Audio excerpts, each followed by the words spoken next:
A semana foi de muita polêmica em relação à Operação Lava Jato. Foi como se a Operação Lava Jato de repente tivesse se transformado na Operação Paga Mico. Dois episódios se destacam nesta semana que acabou, que revelam a crise nesse movimento de magistrados que queria dar fim à era de políticas progressistas para o Brasil.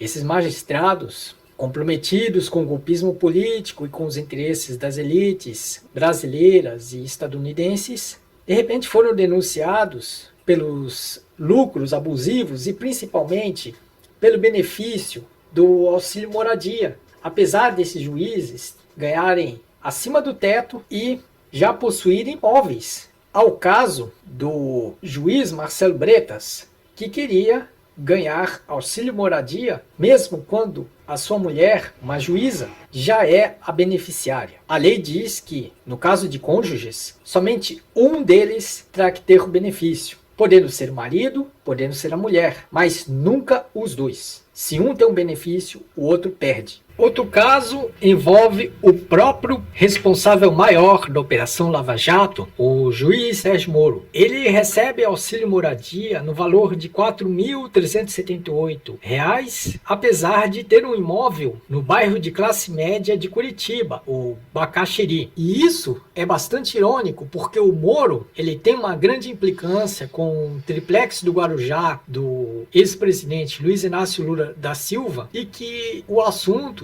tornou-se o motivo da condenação contra o ex-presidente. Aliás, outro mico da Lava Jato foi o caso do passaporte do petista, porque com a condenação posta pelo Tribunal Regional Federal da 4ª Região, o TRF4, o ex-presidente tornou-se então sujeito a ser preso a qualquer momento. E com isso, a justiça entendeu que Lula não poderia sair do país porque se baseou num boato transmitido por jornalistas da Jovem Pan e do Estadão, Augusto Nunes e José Neumann e Pinto, outrora conceituados, mas hoje cada vez mais perdendo a cabeça nos seus artigos reacionários. Então, esses boatos, eles inspiraram a justiça a pedir a apreensão do passaporte de Lula. Numa das poucas atitudes equivocadas do advogado de defesa de Lula, Cristiano Zanin Martins, o passaporte foi devolvido quase que de maneira resignada, quando Zanin poderia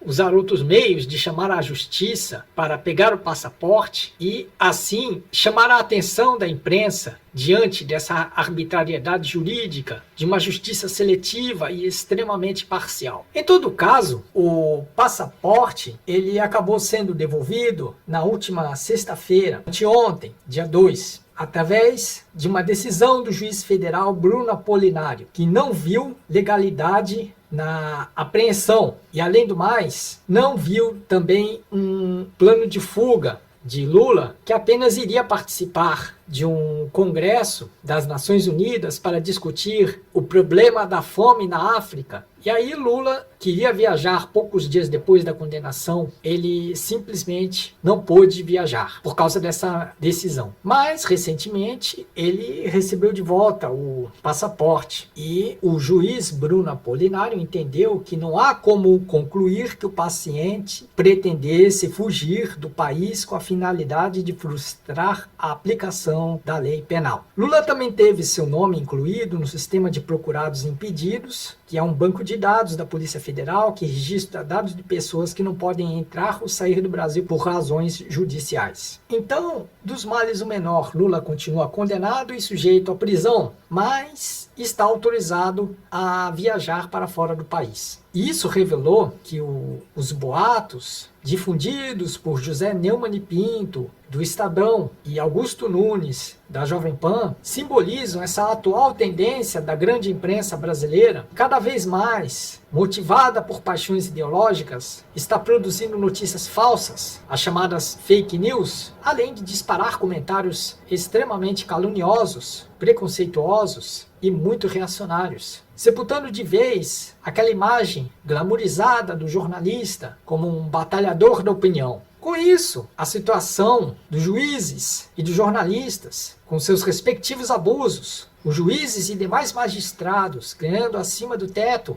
e ainda obtendo benefícios acima do que se permite a lei, e os jornalistas que abusam na veiculação de mentiras ou de calúnias para satisfazer seus interesses e os interesses de seus patrões, indicam que as elites que retomaram o poder em 2016 estão em crise. A própria grande mídia tenta abafar os privilégios dos juízes e botar os abusos dos jornalistas debaixo do tapete. No caso do Marcelo Bretas, a grande mídia tenta transformar o assunto numa piada, para que assim as pessoas esqueçam a gravidade extrema que é um juiz que já ganha uma exorbitância de dinheiro ter ainda que requerer o direito do auxílio moradia que já é concedido à sua mulher, ou seja, mais dinheiro para ele. Enquanto isso, a reforma trabalhista faz com que os trabalhadores percam seus salários pela metade, quando muito, porque, em muitos casos, o salário chega a cair drasticamente, como se fosse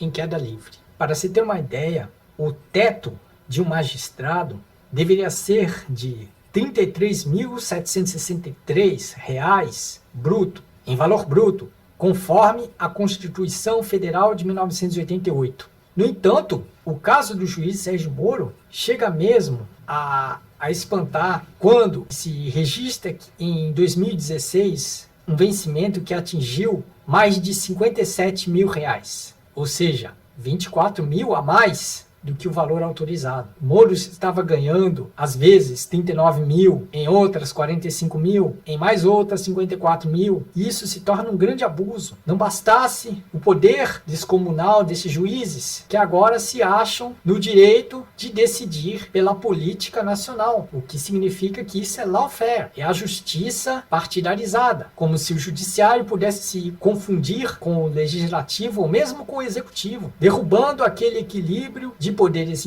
independentes que poderiam até se integrar, mas não poderiam se confundir e não poderiam uns estarem acima dos outros. Diante dessa ditadura do judiciário, o Brasil se encontra numa situação caótica e isso causa um clima de apreensão nas pessoas comuns, embora as elites, que têm os seus interesses atendidos, demonstrem estar bastante sossegadas. Com a pressão que as elites têm, apesar dessas crises todas, envolvendo seus protagonistas e coadjuvantes do golpe político de 2016, essas elites querem dar a impressão de que vieram para ficar e vão fazer tudo para manter-se no poder. Seria preciso uma pressão popular imensa para derrubar os falsos heróis de 2016. Sem essa pressão, porém, quem vai fazer a pressão são as elites, que vão tirar Lula da campanha presidencial de 2018 e vão abrir um caminho para um representante das elites ser eleito e se tornar presidente no ano que vem. Muito provavelmente o Luciano Huck, a não ser que apareça outro bonapartista posando de salvador da pátria. Portanto, se as classes populares não pressionarem, não reagirem a esse golpe político, as elites vão manter